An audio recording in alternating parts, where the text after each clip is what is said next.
ಅಬಕಾರಿ ಇಲಾಖೆಯಲ್ಲಿರುವ ಬ್ರಹ್ಮಾಂಡ ಭ್ರಷ್ಟಾಚಾರವನ್ನು ಇಡಿ ಬಯಲಿಗೆಳೆದಿದೆ ಅಂದುಕೊಂಡಿದೆ. ಯಾಕಂದರೆ ಇದಿಷ್ಟನ್ನೇ ಅಬಕಾರಿ ಇಲಾಖೆಯ ಭ್ರಷ್ಟಾಚಾರ ಅಂತ ಕರೆದು ಬಿಟ್ಟರೆ ನನ್ನ ಪ್ರಕಾರ ಅದು ಸತ್ಯ ಹರಿಶ್ಚಂದ್ರರ ಬೀಡು ಮತ್ತು ನಾಡು. ಹೌದು, ನನ್ನ ಪ್ರಕಾರ ಹೌದೌದು. ಇದನ್ನೇ ಕರೆದು ಬಿಟ್ರೆ ಇದನ್ನು ಮೀಹಿರಿಸಿ ನುಂಗು ನೀರು ಕುಡಿಯೋ ಗಿರಾಕಿಗಳು ತಿಮಿಂಗಲುಗಳಿರೋ ಜಾಗ ಅದು. ನಿಜ.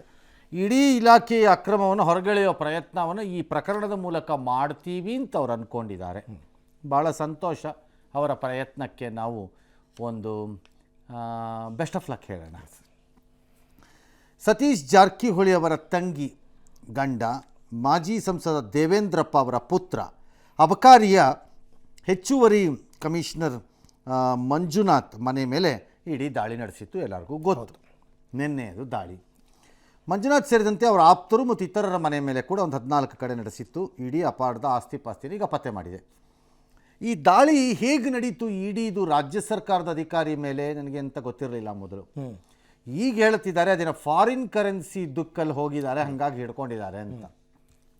ಏನೋ ಇಡೀ ರಾಜ್ಯ ಸರ್ಕಾರದಲ್ಲಿ ಆಗಬೇಕಾದ ಕೆಲಸವನ್ನು ಇವ್ರ ಕೈ ಹಾಕ್ದಂಗಿದೆ ಮೇಲ್ನೋಟಕ್ಕೆ. ಹೌದು, ಆಲ್ ರೈಟ್. ಅಬಕಾರಿ ಇಲಾಖೆಯ ಅಧಿಕಾರಿಗಳ ಹೆಸರಲ್ಲಿ ನೂರಾರು ಬಾರ್ ಲೈಸೆನ್ಸ್ ಅವರು ಹೊಂದಿರೋದು ಪತ್ತೆಯಾಗಿದೆ. ಬೇನಾಮಿ. ಓಕೆ. ಲಂಚ ಸಂಗ್ರಹಕ್ಕಾಗಿ ಅಧಿಕಾರಿಗಳು ಸಂಘಟಿತ ಸಿಂಡಿಕೇಟ್ ಮಾಡಿಕೊಂಡಿರೋ ಬಗ್ಗೆ ಬಯಲಿಗೆ ಬಂದಿದೆ. ಈ ಬಗ್ಗೆ ಅವರೊಂದು ಮಾಹಿತಿಯನ್ನು ಬಿಡುಗಡೆ ಮಾಡಿದರು. ಈ ಸಿಂಡಿಕೇಟು, ನೋ ಸಿಂಡಿಕೇಟು, ವಸೂಲಿ, ಆಮೇಲೆ ಅಬಕಾರಿ ಭ್ರಷ್ಟತೆ ಯಾವುದು ಹೊಸದು ಏನೂ ಅಲ್ಲ. ಹೌದು, ಈ ಹಿಂದೆ ನಮಗೆಲ್ಲ ಗೊತ್ತಿರೋ ಅಂಥದ್ದೇ. ಅದರ ಪ್ರಮಾಣಗಳೀಗ ಬದಲಾವಣೆ ಆಗಿರಬೇಕಷ್ಟೆ ಎಲ್ಲ ಕಡೆ. ಹೌದು, ಏಕೆಂದರೆ ಅದರಿಂದ ದುಡ್ಡು ಬರ್ತಾ ಇದೆ ಅಂದ ಮೇಲೆ ದುಡ್ಡನ್ನು ಹೊಡೆಯೋ ಗಿರಾಕಿಗಳು ಇದ್ದೇ ಇರ್ತಾರೆ. ನಿಜ. ಸೊ ಯಾರ್ಯಾರ ಮೇಲೆ ರೈಡ್ ಆಗಿತ್ತು? ಮಂಜುನಾಥ್ ಅವರು, ವೈಡಿ ಅವರ ಅಬಕಾರಿ ಹೆಚ್ಚುವರಿ ಆಯುಕ್ತ, ಅವರೇ ಸತೀಶ್ ಜಾರಕಿಹೊಳಿಯ ಸಂಬಂಧಿ. ಹೌದು. ಇನ್ನು ಮಂಜುನಾಥ್ ಕುಟುಂಬಸ್ಥರು ಮತ್ತು ಅವರ ಪಾರ್ಟ್ನರ್ಗಳು, ಬಿಸ್ನೆಸ್ನಲ್ಲಿ ಪಾಲ್ದಾರಿಕೆ ಇರೋರು ಯಾರು? ಜಗದೀಶ್ ನಾಯಕ್ ಮತ್ತು KM ತಮ್ಮಣ್ಣ ಅಂತ. ಇವರಿಷ್ಟು ಜನದ ಮೇಲೆ ದಾಳಿ ಆಗಿದೆ. ಹೌದು. ಈ ದಾಳಿನಲ್ಲಿ ಈಗ ಏನು ಸಿಕ್ಕಿದೆ ಅಂತ ಇಡಿ ಹೇಳ್ತಾ ಇದೆ. 5.5 ಕೋಟಿ ರೂಪಾಯಿದು ನಗದು ಸಿಕ್ಕಿದೆ ಅಂತಿದ್ದಾರೆ. ಈ ನಗದಿಗೆ ಉತ್ತರ ಕೊಡಬೇಕೀಗ. ಯಾಕಿತ್ತು ಈ ನಗದು ಅಂತ? ಹಣದ ಮೂಲ ಏನು? ಹಣದ ಮೂಲವೂ ಹೌದು, ಎಲ್ಲಿಂದ ಬಂತು, ಯಾಕೆ ಬಂತು, ಮತ್ತು ಅವರ ಮನೆಯಲ್ಲಿ ಯಾಕೆ ಇತ್ತು ಅನ್ನೋದಕ್ಕೆ ಉತ್ತರ ಕೊಡಬೇಕು ಅವರು. ಅವ್ರ ಮನೆಯಲ್ಲೋ ಅಥವಾ ಎಲ್ಲಿದೆಯೋ ಗೊತ್ತಿಲ್ಲ ನನಗಿದು. 7.8 ಕೋಟಿ ಮೌಲ್ಯದ ಚಿನ್ನಾಭರಣ. Again disproportionate to known sources of income, ಅಂದರೆ ಅವರಿಗಿರುವಂಥ ಆದಾಯಕ್ಕಿಂತ ಹೆಚ್ಚಿನ ಆಸ್ತಿ ಸಂಗ್ರಹ ಆಗತ್ತೆ. 7.8 ಕೋಟಿ ಮೌಲ್ಯದ ಚಿನ್ನಾಭರಣ ಪಿತ್ರಾರ್ಜಿತವೋ, ಹೆಂಡತಿಗೆ ಬಂದದ್ದು, ತಾಯಿಯೋ ಅಜ್ಜಿಯೋ ಕೊಟ್ಟದ್ದೋ, ಯಾವುದು, ನಾವೇ ಖರೀದಿ ಮಾಡಿದ್ದ? ಇದಕ್ಕೆ ಅವರು ಉತ್ತರನ ಕೊಡಬೇಕಾಗತ್ತೆ. 3.3 ಲಕ್ಷ ಮೌಲ್ಯದ ವಿದೇಶಿ ಕರೆನ್ಸಿ ಅಂತಿದ್ದಾರೆ. ಅದನ್ನು ಯಾಕೆ ಅವ್ರು ಇಟ್ಕೊಂಡಿದ್ರು ಅಂತ ನನಗೂ ಐಡಿಯಾ ಇಲ್ಲ. 3.5 ಲಕ್ಷ ರೂಪಾಯಿ ಕರೆನ್ಸಿ ಅಂದರೆ ಡಾಲರ್ ಆದರೆ ಅಮೇರಿಕದ್ದು ಹೆಚ್ಚು ಕಡಿಮೆ ಒಂದು 33-34 ಸಾವಿರ ಡಾಲರ್ ಇವತ್ತಿನ ರೇಟಲ್ಲಿ. ಹೌದು, $35,000 ಇವತ್ತಿನ ರೇಟಲ್ಲಿ. ಇನ್ನು ಪೌಂಡು ಬೇರೆ ಎಲ್ಲ ಆದರೆ ಸ್ವಲ್ಪ ಕಡಿಮೆ ಆಗುತ್ತೆ. ಯಾಕೆ ಇಟ್ಕೊಂಡಿದ್ರು ಈ ಪ್ರಮಾಣದ್ದು ಗೊತ್ತಿಲ್ಲ. ಹೌದು. 14 ಕಡೆ ದಾಳಿ, 13 ಕೋಟಿದು ಮೌಲ್ಯದ ನಗನಾಣ್ಯ ಎಲ್ಲ ಪತ್ತೆ, ಡಿಜಿಟಲ್ ಸಾಧನಗಳು, ಏನು ಲೆಕ್ಕಾಂಶ ಆಸ್ತಿ ದಾಖಲೆಗಳೆಲ್ಲ ವಶಪಡಿಸ್ಕೊಂಡಿದ್ದೀವಿ ಅಂತ ಇಡಿ ಹೇಳ್ತಾ ಇದ್ದಾರೆ. ಸರಿ, ಹೇಗೆ ಇಷ್ಟೆಲ್ಲ ಇದನ್ನು ಇಡಿ ನೋಡ್ಕೊಂಡು ಹಿಡಿದು ಬಿಟ್ರಲ್ಲಪ್ಪ ಅಂತ ಹೆಂಗಪ್ಪ? ಹೌದು, ಪ್ರಶ್ನೆ ಬರುತ್ತೆ. ಅಂದರೆ ಬಾರ್ಗಳಿಂದ ಲಂಚ ಹಂಚಿಕೆಯ ಅನಧಿಕೃತ ಡೈರಿ ಒಂದಿನ ಪತ್ತೆ ಆಯಿತಂತೆ. ಪ್ರತಿ ತಿಂಗಳು ಕಮಿಷನನ್ನು ಫಿಕ್ಸ್ ಮಾಡ್ಕೊಂಡಿದ್ರಂತೆ ಅಧಿಕಾರಿಗಳು. ಅದೇನು ಹೊಸ ಇನ್ಫಾರ್ಮೇಷನ್ ಅಲ್ವಲ್ಲ? ತಿಂಗಳು ಹೋಗೇ ಹೋಗಿ ತಿಂಗಳ ಮಾಮೂಲಿ. ಅದನ್ನು ನೀವು ಕಮಿಷನ್ ಅಂತ ಗೌರವಾನ್ವಿತ ಪದಕ್ಕೆ ಕರೀಬಾರ್ದು. ಇದು ಹೇಸಿಗೆಯ ಮಾಮೂಲಿ ಹೇಸಿಗೆ ಅಂತ ಇಟ್ಕೋಬೇಕಿದೆ. ಮಾಮೂಲಿ ಹೇಸಿಗೆ. ಲೈಸೆನ್ಸ್ ರಿನ್ಯೂವಲು, ಹೊಸ ಲೈಸೆನ್ಸಿನ ಶಿಫ್ಟಿಂಗಲ್ಲಿ ಭ್ರಷ್ಟಾಚಾರ, ಇದೆಲ್ಲ ಸೇಮ್ ಎಲ್ಲ ಮಾಮೂಲು. ಅದುವೇ ಇದಿಷ್ಟೇ ಅಲ್ಲ, ಇದ್ರ ಜೊತೆಗೆ ಪಾಪ ನನಗೀಗ ಒಂದು 6 ತಿಂಗಳ ಕೆಳಗಡೆ ಒಬ್ರು ಯಾರೋ ಫೋನ್ ಮಾಡಿ ಹೇಳಿದ್ರು, ಈ ಬ್ರೂವರಿಗಳಿಗೆ ಕೊಟ್ಟಿದ್ದಾರೆ, ಬಿಯರ್ದು ಬ್ರೂವರೀಸ್, ಮೈಕ್ರೋ ಬ್ರೂವರೀಸ್ ಅಂತ ಕೊಟ್ಟಿದ್ದಾರೆ. ಹೌದು. ಅದಕ್ಕೆ ಭಾಳ ಜನ ಈ IT ಸಾಫ್ಟ್ವೇರ್ ಹುಡುಗರುಗಳು ಈ ಥರದವರೆಲ್ಲ ಏನೋ ಹೊಸದಾಗಿ ಏನೋ ಮಾಡೋಣ ಎಂಟ್ರಪ್ರಿನರ್ಶಿಪ್ಪಲ್ಲಿ ಇಂಥ ಪಾಪ ಬಂದಿದ್ದಾರೆ. ಅದೊಂದು ಪ್ಯಾಷನ್ ಅದು. ಓಕೆ. ಅದು ನಿಮ್ದು ಈ ಗುಂಡಿನ ಥರ ಅಲ್ಲ ಅದು. ಅದೊಂದು ಪ್ಯಾಷನ್ ಅದು. ಅದೇನೇನೋ ಫ್ಲೇವರು ಮತ್ತು ಒಂದೇ ಕಡೆ ಮಾಡ್ತಾರೆ, ಅಲ್ಲೇ ವ್ಯಾಪಾರ ಮಾಡ್ತಾರೆ. ಅವ್ರು ಅದನ್ನು ಬಾಟ್ಲು ಮಾಡಿಲ್ಲ ತೊಗೊಂಡೋಗಿ ಮಾರಲ್ಲ, ಆಗಿರಲ್ಲ, ಏನೂ ಮಾಡಲ್ಲ ಪಾಪ. ಅವ್ರನ್ನ ಬಿಟ್ಟಿಲ್ಲ ರೀ ಈ ಕಚಡಗಳು, ಅಬಕಾರಿ ಇಲಾಖೆನವರು ಅವ್ರದ್ದು ಲೈಸೆನ್ಸ್ ರಿನ್ಯೂವಲ್ಗಳಲ್ಲಿ ಪ್ರಾಣ ತಿಂದುಬಿಟ್ಟಿದ್ದಾರೆ ಅವ್ರುಗಳಿಗೆಲ್ಲ ಪಾಪ. ಅಲ್ಲೂ ವಸೂಲಿ ಪಾಪ ನನಗೆ ಹೇಳ್ಕೊಂಡು ಗೋಳೋ ಅನ್ನೋ ಲೆವೆಲ್ಗೆ ಬಂದರು. ಲೆಕ್ಕ ಹಾಕ್ಕೊಳ್ಳಿ ಸರ್ ಯಾವ ಲೆವೆಲ್ಗೆ ಹೋಗಿದೆ ಅಂತ. ಸಾಂಪ್ರದಾಯಿಕ ರೆಸಿಪಿ, ಮತ್ತಷ್ಟು ಬೇಕೆನಿಸುವ ರುಚಿ. ಕೋಡುಬಳೆ ಅಂದರೆ ಅಡುಕಲೆ. ಇವರು ಇನ್ನು ಹೊಸ ಲೈಸೆನ್ಸ್ ಶಿಫ್ಟಿಂಗು, ಭ್ರಷ್ಟಾಚಾರ, ಲೈಸೆನ್ಸ್ ರಿನ್ಯೂವಲ್ ಎಲ್ಲ ಯಾವ ಒಳ್ಳೆ ಲೆಕ್ಕಾಚಾರ.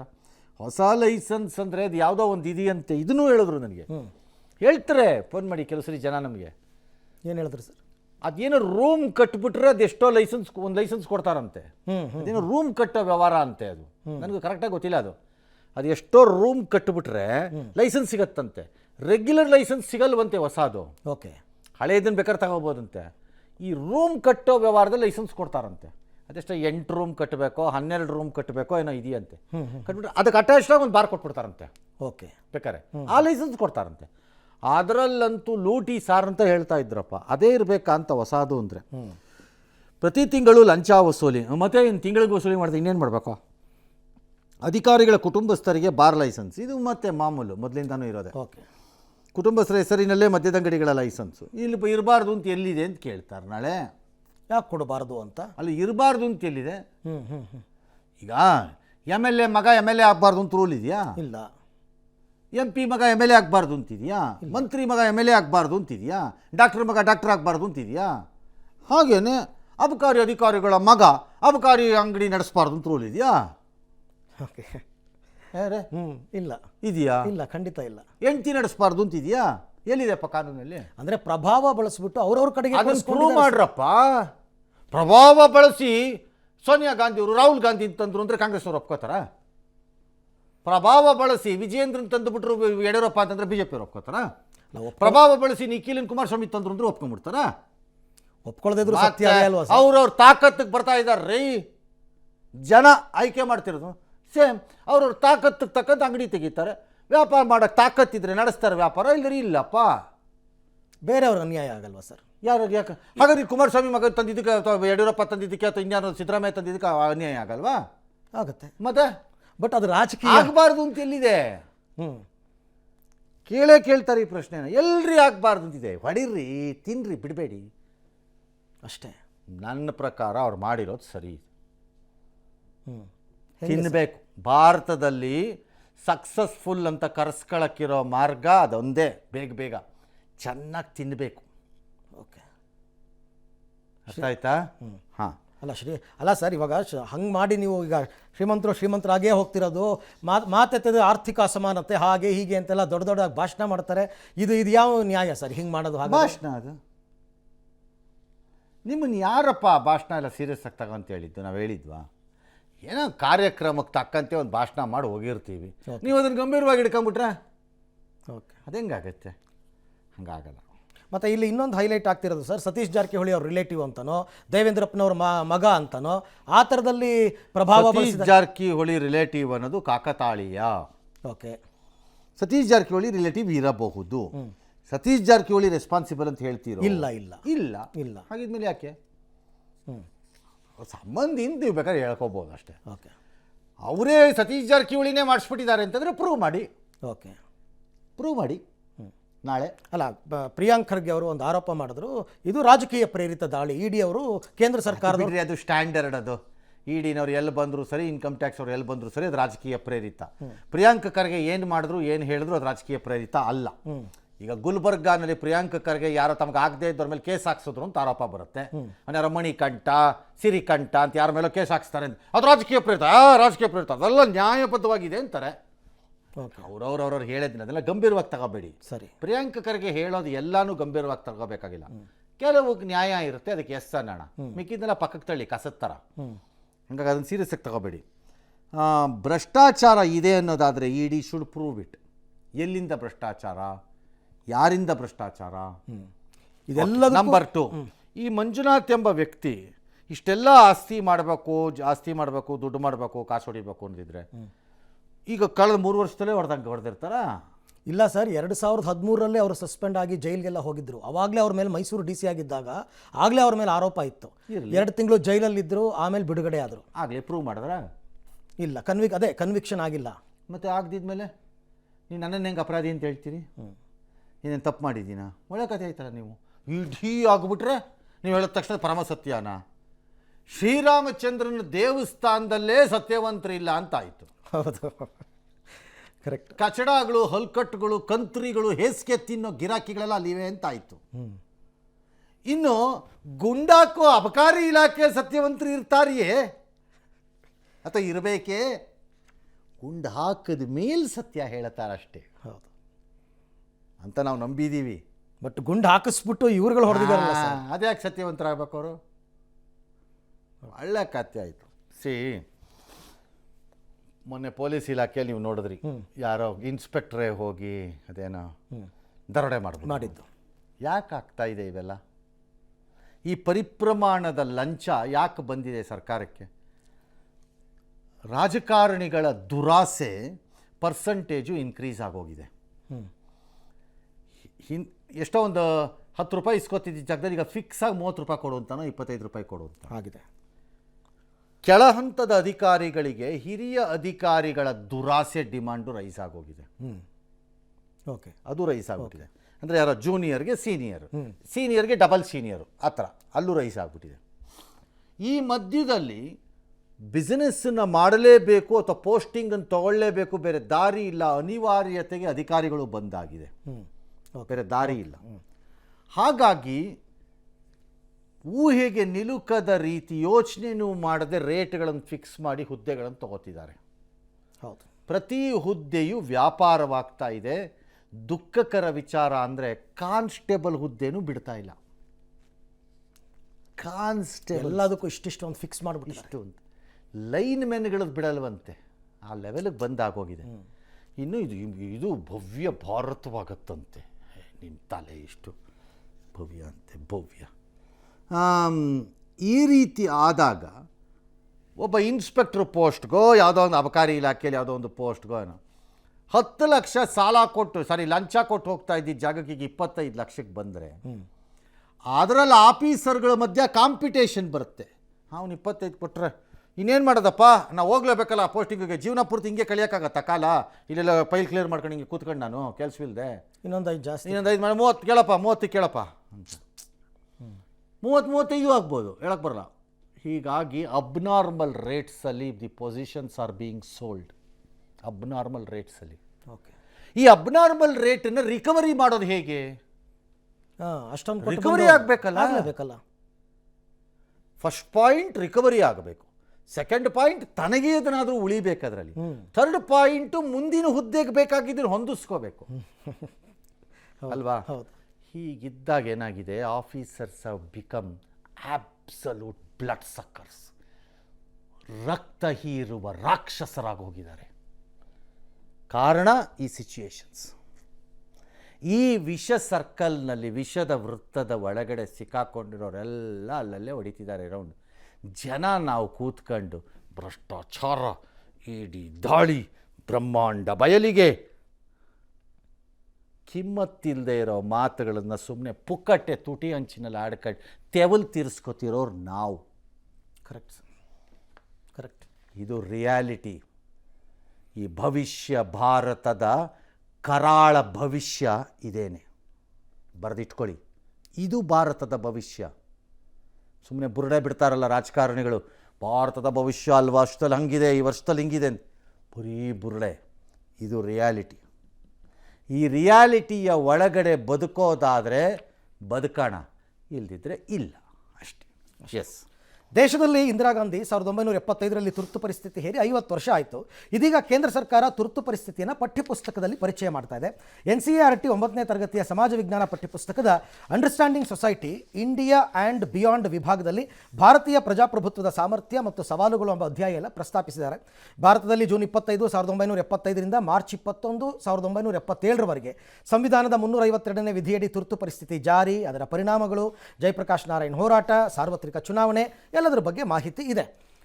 ಈ ನಡುವೆ ವೇಣುಗೋಪಾಲ್ ಮಾತ್ರ ಇದನ್ನು ಪಠ್ಯಪುಸ್ತಕದಲ್ಲಿ ಸೇರಿಸಿದ್ದು ಸರಿಯಲ್ಲ, ನೀವು ರಾಜಕೀಯ ಮತ್ತು ಸಾಂವಿಧಾನಿಕ ಮೌಲ್ಯಗಳ ಮೇಲಿನ ದಾಳಿ ಮಾಡ್ತಾ ಇದ್ದೀರಾ ಅಂತ BJP ಮೇಲೆ ಕಿಡಿಕಾರಿದ್ದಾರೆ. ತುರ್ತು ಪರಿಸ್ಥಿತಿಯನ್ನ ಈ ದೇಶದ ಮೇಲೆ ಹಾಕಿದಾಗ ಮಿಸ್ಟರ್ ವೇಣುಗೋಪಾಲ್ ಕಾಮನ್ ಸೆನ್ಸ್ ಇಟ್ಕೊಂಡು ಮಾತಾಡೋದು ಕಲ್ತ್ಕೋಬೇಕು.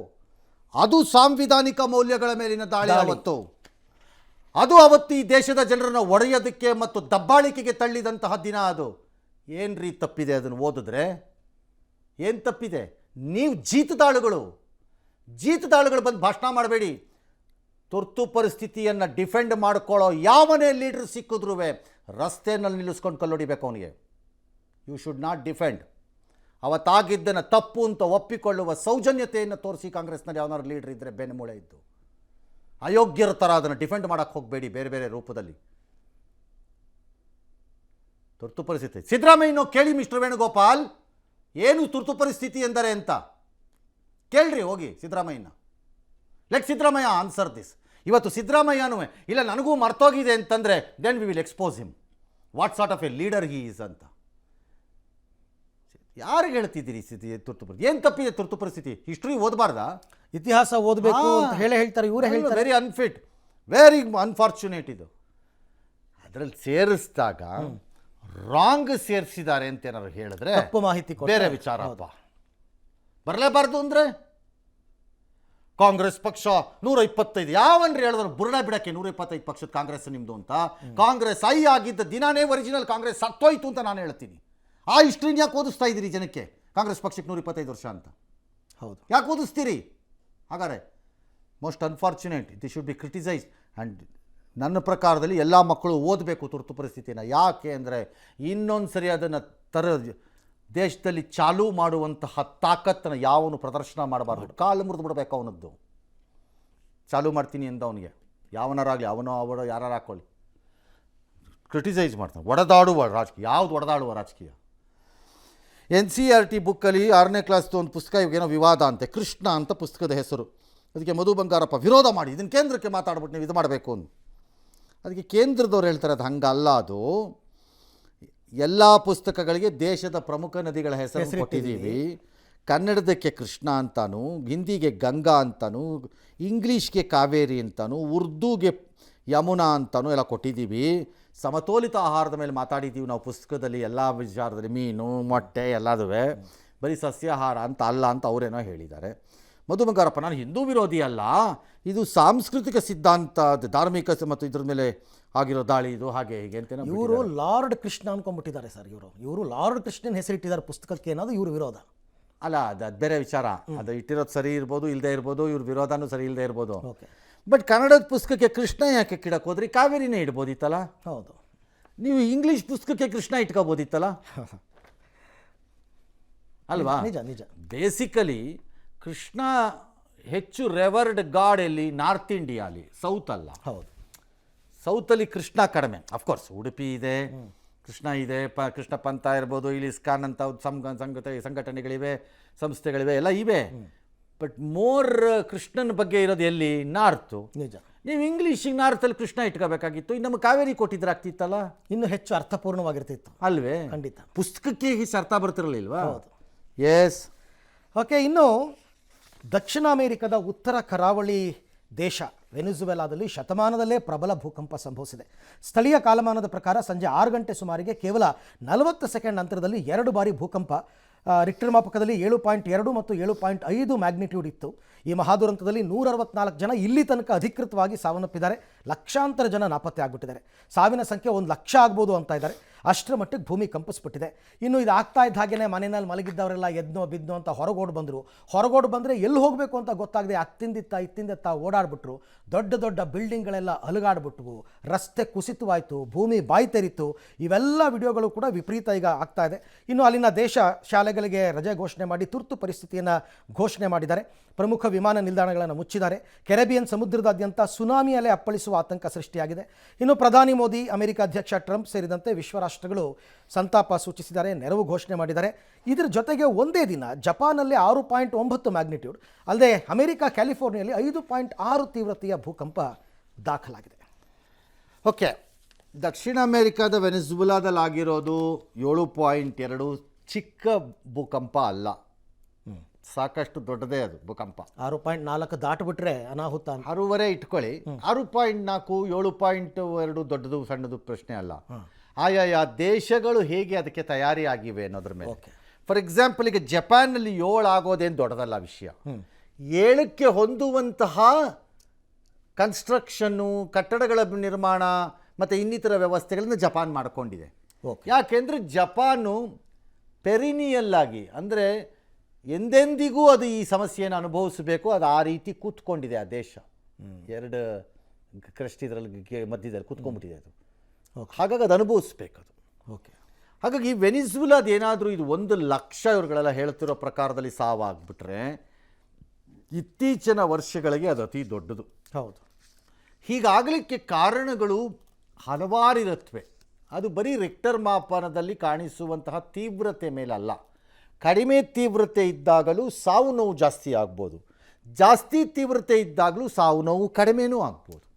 ಓಕೆ, ಹಾಗಲ್ಲ, ಒಂದೇ ಪರಿಣಾಮ. ಯಾವ ಪ್ರದೇಶದಲ್ಲಿ ಆಗಿದೆ, ಜನರೇ ಇಲ್ಲದಿರುವ ಪ್ರದೇಶದಲ್ಲಿ 7.5 ಆದರೆ ಏನೂ ಆಗಲ್ಲ, ಆಗುತ್ತೆ ಅಷ್ಟೇ ತೀವ್ರತೆ. ಜನಸಾಂದ್ರತೆ ವಿಪರೀತವಾಗಿರುವ ಜಾಗದಲ್ಲಾದರೆ ಏನಾಗುತ್ತೆ, ಸಾವು ನೋವು ಜಾಸ್ತಿ ಆಗ್ಬಿಡುತ್ತೆ. ಈ ಸಾವು ನೋವು ಆಗೋದು ಭೂಕಂಪದಿಂದ ಅಂತಲ್ಲ, ಭೂಕಂಪದ ನಂತರ ಆಗುವ ಅನಾಹುತಗಳಿಂದ. ಅದು ಕಟ್ಟಡ ಬೀಳೋದಿರ್ಬೋದು, ಅಥವಾ ಯಾವುದೋ ಬ್ರಿಡ್ಜ್ ಬಿದ್ದೋಗ್ಬೋದು, ಬ್ರಿಡ್ಜ್ ಬಿದ್ದಾಗ ಮೇಲಿದ್ದ ಗಾಡಿಗಳೆಲ್ಲ ಕೆಳಗೆ ಬಿದ್ದೋಗ್ಬಿಡ್ಬೋದು, ರಸ್ತೆ ಬಾಯಿ ತಕ್ಕೊಂಡು ಕೆಳಗಡೆ ಗಾಡಿಗಳು ಹೊಟ್ಟೋಗ್ಬಿಡ್ಬೋದು, ಈ ಥರ ತರಾವರಿ, ಅಥವಾ ಬೆಂಕಿ ಹತ್ಕೋಬೋದು, ತರಾವರಿ ರೀಸನ್ಸ್ಗಾಗತ್ತೆ. ಹಾಗಾಗಿ we have to wait and see ಆರಂಭಿಕವಾಗಿ ಬರುತ್ತಿರುವ ವರದಿಗಳು ಸತ್ಯವಾ ಅಲ್ವಾ, ಅಯ್ಯೋ ನಿಜ ಆಗತ್ತಾ ಇಲ್ವಾ. ಇನ್ನು ಜಪಾನ್ದು ತುಂಬ ತಲೆ ಕೆಡಿಸ್ಕೊಳ್ಬೇಕಾದ ಅವಶ್ಯಕತೆ ಅಲ್ಲ ಅದು. ವೇರಾಸ್ ಅಮೇರಿಕಾದ ಕ್ಯಾಲಿಫೋರ್ನಿಯಾ, ಅದರಲ್ಲೂ San Francisco and down is the most dangerous place. ಅದು ಹೌದಾ ಸರ್? Most dangerous. ಎಕ್ಸಾಕ್ಟ್ ಆಗಿದ್ದಾರೆ ಅದರ ಮೇಲೆ ಅವರು. ಹೊಡೆದ್ರೆ ಮಾತ್ರ, ಹಿಂದೆ ಹೊಡೆದಿದೆ ಒಮ್ಮೆ ಕ್ಯಾಲಿಫೋರ್ನಿಯಾನಲ್ಲಿ, ಅಂದರೆ ಸ್ಯಾನ್ ಫ್ರಾನ್ಸಿಸ್ಕೋನಲ್ಲಿ ಏರಿಯಾನಲ್ಲಿ, ಬೇ ಏರಿಯಾನಲ್ಲಿ ಹೊಡೆದು ಬಿಟ್ಟು ಒಂದ್ಸರಿ ಅರ್ಧಕ್ಕರ್ಧ ಟೌನೇ ಡಮಾರಾಗೋಗಿದೆ. ಅದು ಅಲ್ಲಿರೋ ಜನಕ್ಕೂ ಅರಿವಿದೆ, ನಾವು ಆ ಜಾಗದಲ್ಲಿ ಇದ್ದೀವಿ ಅಂತ ಅವ್ರಿಗೂ ಅರಿವಿದೆ. ಅವರು ಅದಕ್ಕೆ ಬೇಕಾದ ಮುಂಜಾಗ್ರತೆ ಕ್ರಮಗಳನ್ನು ಕೆಲವೆಲ್ಲ ತೊಗೊಂಡಿದ್ದಾರೆ, ಗಾಬರಿ ಆಗೋಕ್ಕೇನಿಲ್ಲ ಅಲ್ಲಿ. ಹಾಗಾಗಿ 5.6 ಆಗಿದೆ, ಅಲ್ಲೂ ಏನು ದೊಡ್ಡ ವರದಿ ಬಂದಿಲ್ಲ. ವೆನೆಜುಲಾದ ಕಾಯೋಣ ಅಷ್ಟೇ. ಓಕೆ.